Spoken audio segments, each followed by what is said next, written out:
Olá, eu sou a Fátima e nesse momento eu quero convidar vocês a pensarem em Jesus. Cada um de nós pode mentalizar Jesus da forma que nós estamos acostumados. Trazer para nossa mente aquela imagem de Jesus que nós trazemos quando nós fazemos as nossas orações, os nossos pedidos, os nossos agradecimentos, para que possamos nos sentir em paz, em harmonia, para que estejamos unidos. Hoje eu tenho a oportunidade de falar um pouco com vocês sobre a continuidade da vida no plano espiritual e da Terra como escola para a nossa salvação. O capítulo 2 do Evangelho segundo o Espiritismo, ele trata muito bem sobre esse assunto e tem como título Meu reino não é deste mundo. Na verdade, essa frase foi a resposta que Jesus deu para Pilatos no momento que ele foi questionado se era o rei dos judeus. Bom, Pôncio Pilatos foi o juiz que teve a incumbência de julgar Jesus. Talvez ele nem soubesse, mas estava prestes a fazer o julgamento mais importante da sua vida. E quando ele pergunta, tu és o rei dos judeus, ele estava dando a oportunidade de Jesus se defender. Se defender das acusações que ele estava recebendo. Mas Jesus simplesmente respondeu que o reino dele não era desse mundo. E nesse momento, Jesus sabia exatamente o que aconteceria com ele. Ele sabia como seria sua morte, como seria o seu desencarne, no caso, e ele não estava preocupado com isso. Ele não iria lutar, ele não havia preparado nenhum exército para isso, porque ele estava aqui para trazer paz, para pregar o amor, para trazer os bons ensinamentos para nós. E naquele momento, a única preocupação que ele tinha era deixar uma sementinha desse grande ensinamento, da continuidade da vida no plano espiritual. Ele queria mostrar que a vida não terminava aqui, que a Terra, na verdade, era apenas uma escola para a nossa evolução, um local para podermos crescer continuamente, para aprendermos, para praticar, para sermos bons uns com os outros, para aprender o amor mesmo. E Jesus deixava muitas frases assim. Ele deixava, tem uma frase dele que é muito bonita, que foi quando Nicodemos perguntou como vê o reino de Deus. Nicodemos queria saber como era possível ele chegar a ver o reino de Deus. E Jesus respondeu que ninguém pode ver o reino de Deus se não nascer de novo. Nesse momento, ele nos mostrava mais uma vez que o renascimento existia, que existia uma vida em outro plano, que não acabava aqui na Terra. Porque enquanto Jesus convivia aqui conosco, de forma visível, claro, porque ele convive diariamente conosco, e nós podemos conversar com Jesus sempre que quisermos. Podemos conversar com ele nas nossas orações, quando nós fazemos os nossos pedidos, e Jesus nos atende no momento certo, de acordo com as nossas necessidades, com os nossos merecimentos. Mas quando ele esteve aqui, ele sabia que ainda não estávamos preparados para esse aprendizado. Ele sabia que só a evolução através dos séculos aí faria com que entendêssemos que somos eternos. E ele deixava os ensinamentos gradativamente e pacientemente aguardaria por isso. Nós, ainda hoje, nós podemos ver que há muitas pessoas entre nós que questionam a continuidade dessa vida após a morte. Pessoas que não acreditam que existe mais nada Acredita que nós nascemos e morremos e acaba tudo.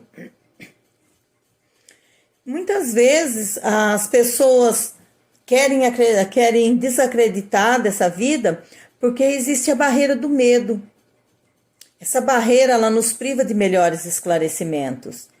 E alguns de nós entendem que se não se aprofundar nesses conhecimentos, se não souber nada, é melhor para eles, porque eles não precisam, menos uma coisa para se preocupar, né? Na verdade.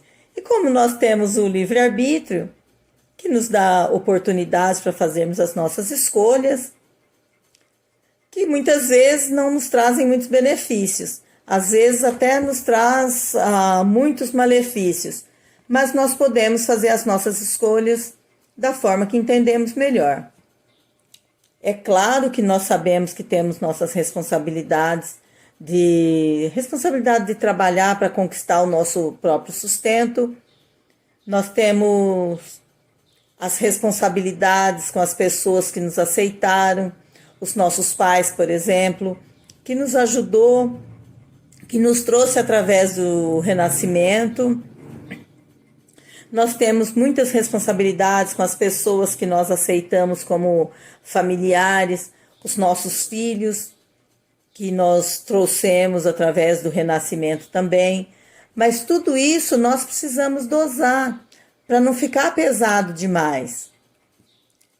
Já repararam que às vezes nós nos preocupamos erroneamente em acumular bens materiais? E na maioria das vezes é porque pensamos que é nosso dever garantir que nossos descendentes estejam bem na nossa ausência? Muitas vezes nós achamos que os nossos filhos não têm competência para subsistir, que eles vão sofrer, que eles não vão conseguir se nós não estivermos ali ajudando, ali garantindo o futuro deles. Mas nós esquecemos que é responsabilidade deles o seu sustento também. É claro que em alguns casos, quando nós encontramos pessoas que não precisam ser nossos familiares, pode ser meros desconhecidos, que estão precisando de ajuda na alimentação, em qualquer outro tipo de ajuda, nós precisamos sim ser solidários, nós precisamos ajudar as pessoas. Nós só não podemos transformar as pessoas em eternos pedintes, que aí nós não estamos ajudando em nada, né? É claro que as conquistas materiais, os conhecimentos diversos, também fazem parte de nossas vidas. E essas conquistas não precisam ser condenadas. Mas será que nós precisamos nos preocupar demasiadamente com isso? A Terra, ela precisa evoluir sobre todos os aspectos. E sabemos que devemos fazer isso, que a responsabilidade é nossa. Nós sabemos que a cada momento que a gente volta para cá, encontra a Terra um pouco diferente. Nós sabemos que precisam ser formados médicos, cientistas. Precisa ter pessoas de todas as profissões para o desenvolvimento da Terra, desenvolvimento tecnológico. As doenças aparecem, renovam-se as doenças. E os cientistas precisam descobrir remédios, a cura para cada doença, os médicos precisam trabalhar, os engenheiros precisam construir. O mundo precisa mudar, precisa crescer, precisa evoluir. E essa responsabilidade é de cada geração que aqui está. São gerações que não têm um tempo muito grande. Nós sabemos disso, mas todos precisamos trabalhar. Mas nós temos que lembrar também que nessa escola tudo é momentâneo. Que chegamos aqui através do nascimento, que na verdade é um renascimento, e passamos por várias fases. Nós passamos pela fase da infância, aquela fase gostosa, despreocupada, pela fase da adolescência, que nós já temos que ter as nossas responsabilidades, pela fase da juventude, que temos que tomar as decisões mais importantes das nossas vidas, talvez, a fase adulta e a da velhice.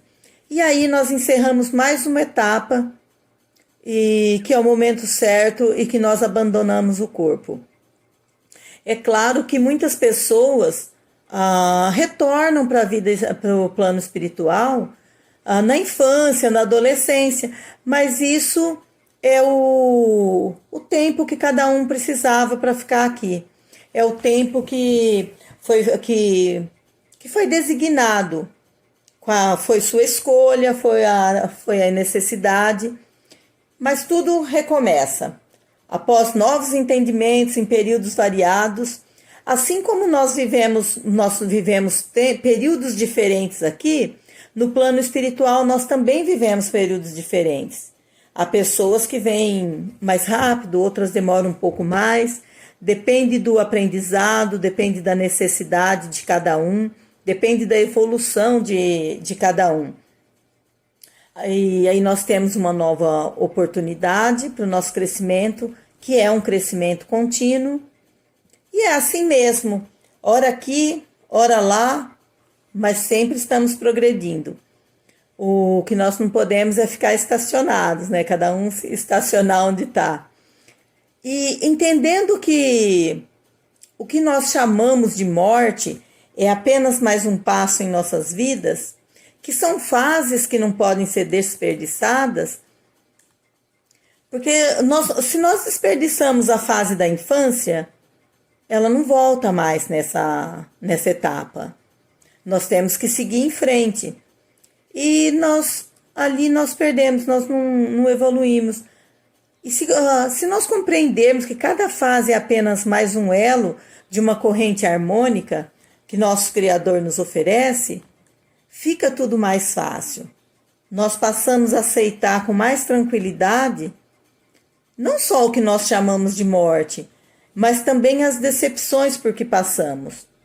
Porque como em uma escola comum, onde nós temos que aprender desde ler, escrever, até equações imensas, temos que aprender hoje a trabalhar com várias coisas, nós também temos que passar por decepções na vida, por problemas aqui na vida. E muitas vezes as decepções são pequenas decepções, mas muitas vezes elas são muito grandes. E quando que nós sabemos que o problema é pequeno ou ele é grande? É de acordo com a nossa evolução, de acordo com o nosso entendimento. Porque vocês já repararam que muitas pessoas, assim, de uma mesma família, passam pelo mesmo problema, e algumas pessoas passam tranquilamente por aqueles problemas, por aquelas decepções, resolvem, passam por cima e continuam a vida. E outras pessoas até adoecem por causa dos problemas e criam uma imensidão naquele problema. Pensam que o problema é tão grande que elas ficam até deprimidas. Às vezes precisam ser medicadas, passam por muitas dificuldades mesmo. E tudo isso é de acordo com o nosso entendimento, de acordo com a nossa evolução, é que nós entendemos os problemas grandes ou pequenos. Nós temos assim aquelas perguntas inevitáveis, que fala muito bem disso. Que por que há pessoas que vivem tão pouco e outras tanto tempo? A resposta dessa pergunta é a mesma que eu falei ainda há pouco, quando eu falei que há pessoas que têm uma necessidade menor de tempo para ficar aqui. Então ela vai embora antes. Outras pessoas precisam ficar aqui por 100 anos, aí, 60, 100 anos aqui. E uma outra pergunta que são feitas sempre é: por que tem pessoas que aprendem com mais facilidade que outras? Por que tem pessoas que são mais saudáveis que outras? E nós temos, a resposta é sempre a mesma. É o nosso aproveitamento a cada oportunidade. É a nossa necessidade de passar por cada momento. Que quando a gente fala que tem pessoas que aprendem com mais facilidade, às vezes tem pessoas que a gente julga que ela é tão inteligente que ela entende tudo muito mais rápido que a gente. E às vezes nós podemos nos sentir, nossa, eu não tenho a inteligência dessa pessoa. O que eu não tenho é o aproveitamento que ela teve em todas as oportunidades que ela veio até aqui. É isso que eu não consegui ter. É esse aproveitamento. Quantas vezes essa pessoa já teve oportunidade de vir? E quantas vezes eu tive? Uma hora eu chego lá. Eu vou ter alguma etapa que eu vou chegar no patamar dessa pessoa. E aí nós podemos pensar e podemos entender que desencarnar é apenas mudar de plano. Vamos pensar no desencarne como uma transferência. É como se transferir de uma cidade para outra, de um país para o outro. Às vezes, os familiares, uma pessoa de uma família, ela precisa ir por algum motivo, por trabalho, por algum outro motivo, ela tem que ir para uma outra cidade, ou até mesmo para um outro país. E se nós buscarmos a leveza desse fato, vamos lembrar que o nascimento e a morte, na verdade, é um renascimento e uma volta para o plano espiritual, que são apenas etapas naturais da nossa eternidade. Então, nós vamos nos preparar para essa outra vida, como nos preparamos pensando em nosso futuro próximo por aqui, prestando mais atenção nas oportunidades que recebemos e nas oportunidades dos trabalhos na seara de Jesus. Vamos pensar no campo que ele nos preparou. Porque às vezes, por causa das nossas prioridades, nosso trabalho, nossa prioridade profissional, nossos familiares, nossos amigos, nossos lazeres, todos os nossos compromissos, nos falta muito tempo para o aprendizado. Mas sempre nós podemos recomeçar através do conhecimento, de mudança de temperamento e até de atitudes. Nós podemos reorganizar a nossa vida de uma forma que nós possamos nos preparar para a nossa vida futura. E nós podemos nos preparar para o desencarne. Nós sabemos que não é fácil acostumar com a separação dos entes queridos, mas é necessário. Nós sabemos que quando um ente querido nosso desencarna, nós sentimos muitas saudades, porque do outro lado ainda não tem o WhatsApp, né? Nós não podemos conversar da mesma forma que eu estou conversando com vocês aqui, nós não podemos falar nem por telefone, que nós precisamos sentir essa saudade com alegria, que significa o amor que nós tínhamos por esse ente querido. E não há outra alternativa a não ser aguardar pelo reencontro e permitir que Jesus reine em nossos corações. Acreditar que um dia nós vamos reencontrar esse ente querido, que nós podemos ter novas oportunidades de conviver com ele, novas oportunidades de ter os nossos familiares de volta. E aguardar mesmo esse reencontro de uma forma boa, de uma forma tranquila, entendendo a necessidade desse tempo, dessa separação momentânea, dessa separação que nós temos que ter nesse momento, exatamente nesse momento, para nos reencontrar mais fortalecidos depois. Vamos entender, vamos acreditar que a continuidade da vida no plano espiritual realmente existe e que a Terra é apenas uma escola para a nossa salvação, uma escola que nós podemos aproveitar para o nosso crescimento, para o nosso entendimento. E que assim seja.